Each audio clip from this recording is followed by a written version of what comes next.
Do you need help with time management? Do you wish that you could have more time to work your business and yet at the same time not have your business take over your life? How do you find that balance? Well, if that's you, you're going to love today's show. I'm going to dispel some of the myths around time management. You're going to hear things that you maybe haven't heard in other places, and you're going to discover the secret that tens of thousands of brain trainers have learned to build their businesses the fun, light, and easy way. So let's begin. We had somebody write into the show, and here is what they said. I need help handling distractions at home. I want to get better at time management. I feel like I'm continually interrupted, and I can't get the things done that I need to get done in order to make money. And at the same time, I don't want my business to take over my life. All suggestions you can give me are welcome. So this is a terrific question, and thank you so much for writing in, because I think you speak for a lot of people that we want to move our businesses forward. We want to follow through on the action tasks that help us to create things that we have in our minds, the things we dream of creating. And at the same time, we want to have a fulfilling and satisfying personal life and family life. All of us can agree on that. I've got a few things I want to talk about that I think are going to help you put this in perspective. So the first thing I want to discuss is that many times we have this vision that as entrepreneurs, we need to have a schedule, and we're told to time block, schedule in this thing or that thing, or schedule in the things that are most important to you, or schedule in your personal time first and then schedule in your work time, and have certain days that you do tasks so that you're always doing tasks on a certain day of the week. And all of this is very well-meaning advice, but for most of us as entrepreneurs, the reason we became entrepreneurs is because we didn't want to live this kind of rigid life that you might find in the corporate world or in other types of jobs. We are creators, we're fluid, we're idea people, we're big picture people. We don't want to be put in a box of that says from 8 a.m. until 10 a.m. on Mondays, Tuesdays, and Thursdays, I have to do this thing. So I found, rather than think of your time blocking time as filling in 8 hours a day or 6 hours a day or 4 hours a day, instead, you probably can get the things done that are really important in much less time than you think. For me, I find that if I schedule a 50-minute work session, quote unquote work, I call it play, a 50-minute play session every day, and that is for sure always on the books. 50 minutes, and I literally set a timer, and tick tock, tick tock, tick tock, that timer goes off. And in that 50-minute timer, I do the most important money-making tasks. Now, by money-making tasks, I mean the things that bring in new business, like this video here. So the things that bring in new business. So if you are a coach and you're doing a coaching call, that doesn't count as a money-making task. And the reason I find these 50-minute work sessions, 50-minute play sessions work well is for a number of reasons. The first one is that the timer is ticking, and nothing will get you moving than knowing a timer is ticking and that you really want to finish something in 50 minutes. You don't just look at your email 20 times and see if anything new came in, check your social media posts. You don't do any of that. You focus in that 50-minute work session. That's your work session. You get done the things that are going to bring you new business, the things that are going to bring you money. So for example, maybe you make your money through webinars. If that's the case, then that 50 minutes would be spent writing, setting up, creating the registration page, creating the PowerPoint slides, anything related to webinars. Maybe you make your money through speaking. That 50 minutes might be used researching new speaking engagements, honing in on an outline for your speech, creating a freebie that you can offer when you give a speech. So the idea is that 50-minute session is to be used for money-making activities. So now think about the difference in what we're talking about from blocking your time, telling the household, hi, I'm working now, and my work time is from 10 in the morning till 3 in the afternoon. And so when you see a sign on my office door, that means don't interrupt me. Like, how effective is that method going, right? So instead of that, what if you have a 50-minute session where you are behind closed doors for 50 minutes? And when that timer goes off, make yourself get up. And that's the hardest part for me, to be honest. But make yourself get up, make yourself shake it loose, make yourself walk around and get a different perspective, get something to eat, do something that helps you to kind of shake loose all of the ideas, because you will get different ideas when you take that break. And it will help you to be even more productive by taking that break. Now, many times when the 50-minute session is done, I will set a second 50-minute session. It's my experience that I can get done everything important in my business in 2 50-minute sessions maximum every day. Outside of that, you can do whatever you want. Your important stuff is done. Your day is done. So you can then check your email 20 times if you want. You can then read a bunch of articles on Medium and get interrupted 1,000 times by family members coming through. So it's a different way of thinking of time management. You are not managing your time. You are committing your time. You're committing to doing one 50-minute work session a day.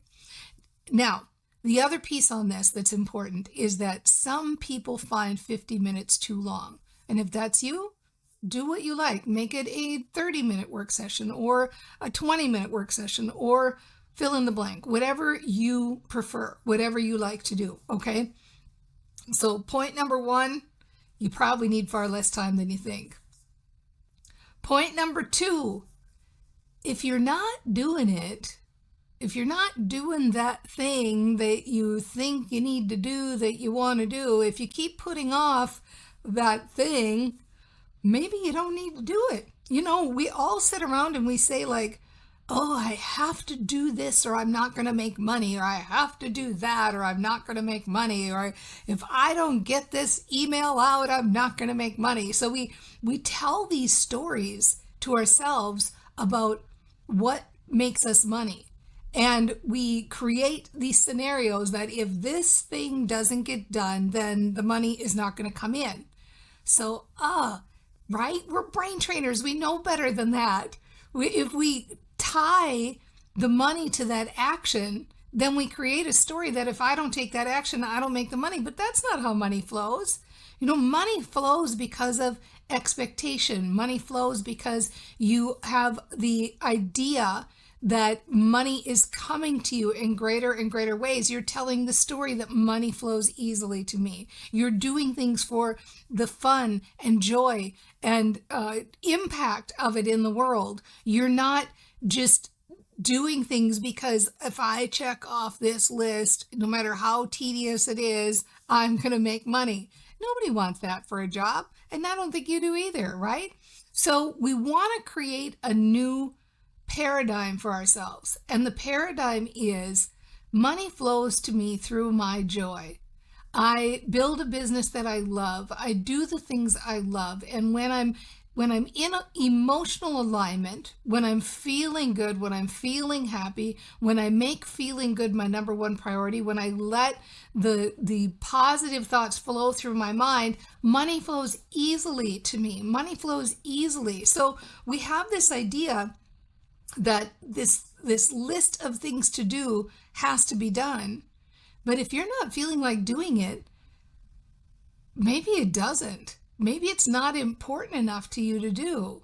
Maybe it's not something that you even want to do, or that's not fun. So, you know, maybe you have an idea that you make your money through live streaming, or you make your money through doing a podcast, but you just dread doing that podcast every week and you put it off to the end and you don't get it done, or.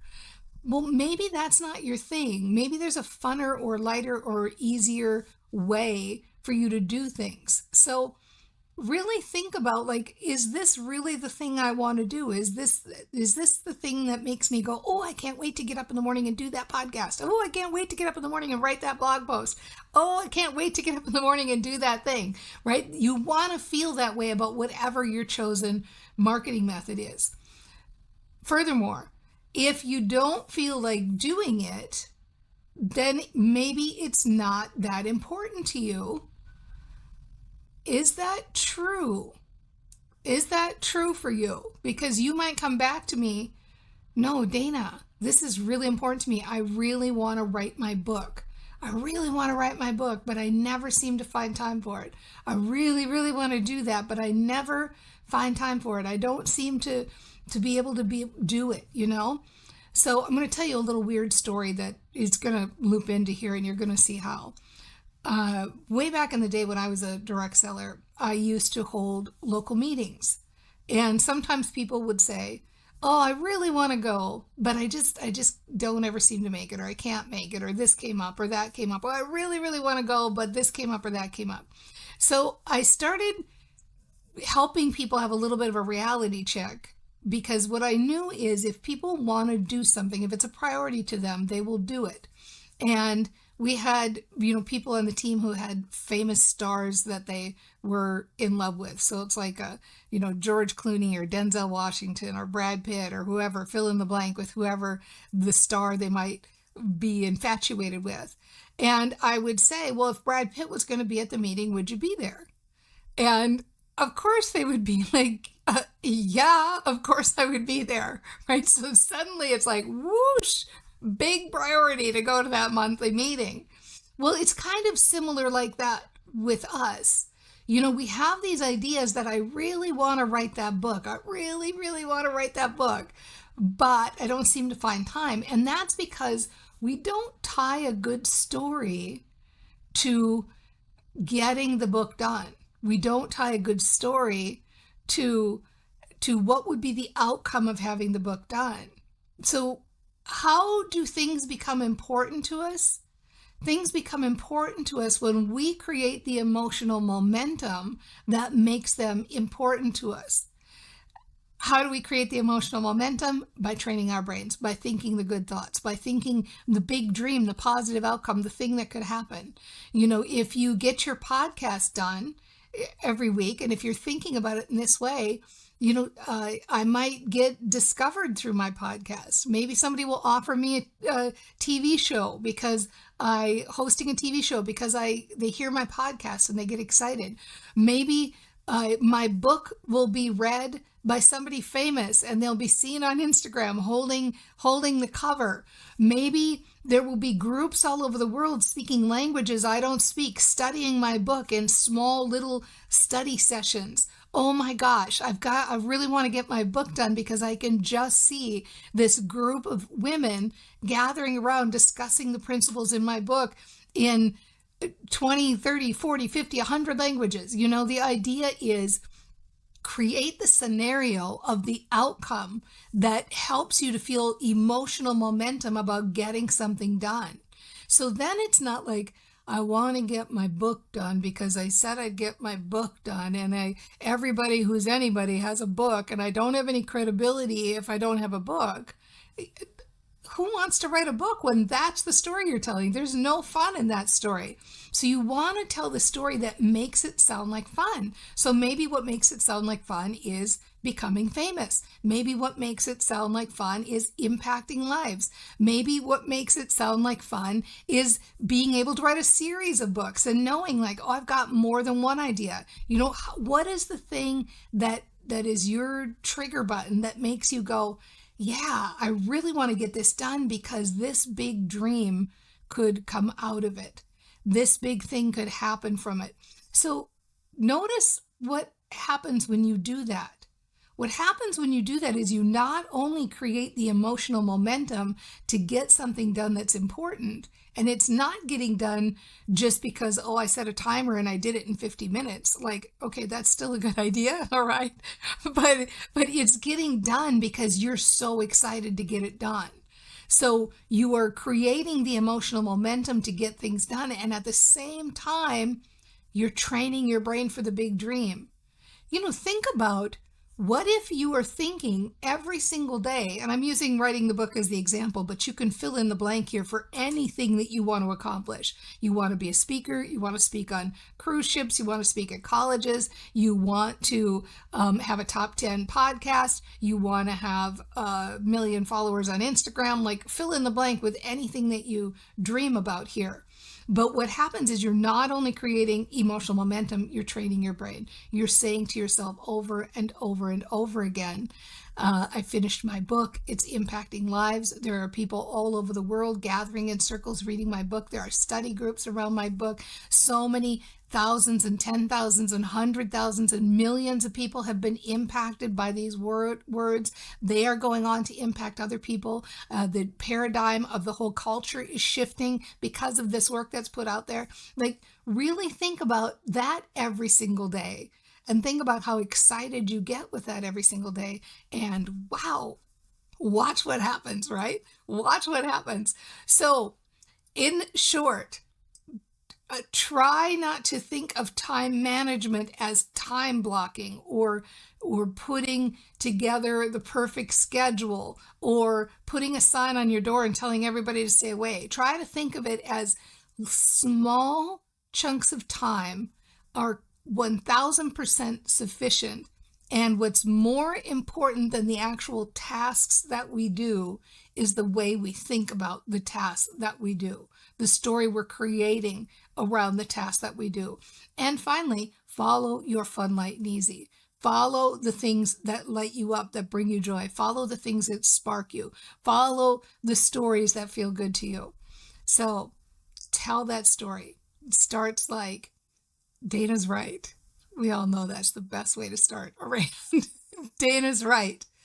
I have been thinking about my work list like drudgery, and I do want to think about it more fun and more light and more easy. And I love the idea of doing less and getting more done. And I love the idea that money flows through my expectation, not through my action. And I know it's true. I know when I'm feeling open and light and free, money flows to me easily. And I love that idea. And I love the idea of money flowing more freely. And I love the idea of getting more done in less time. And I know I've had this experience that when I feel good, when I'm happy, when I'm juicing up my positive emotional momentum, I can't wait to sit down and do something. And when I do it, it takes less time. I get in the flow and stuff gets done. And oh my gosh, dreaming big. I've almost forgot to dream big and dream bigger and dream with positive expectation and know that the things that I want to do can have an impact in so many ways. They can impact my world and the world of other people. I love the idea of influencing in a positive way and making a difference in the world and dreaming bigger and thinking of my work, my play as having a bigger effect. It's so much fun to think positive thoughts. It's so much fun to move forward with it. It's so much fun to feel good and to make a difference in the world. And I love that I'm already doing it. I'm doing it right now.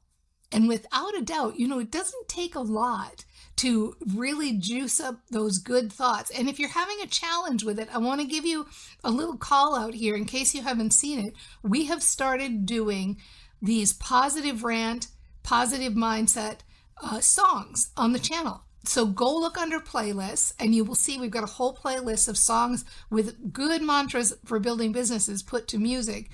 Go grab them, go listen to them, train your brain every day, and you've totally got this.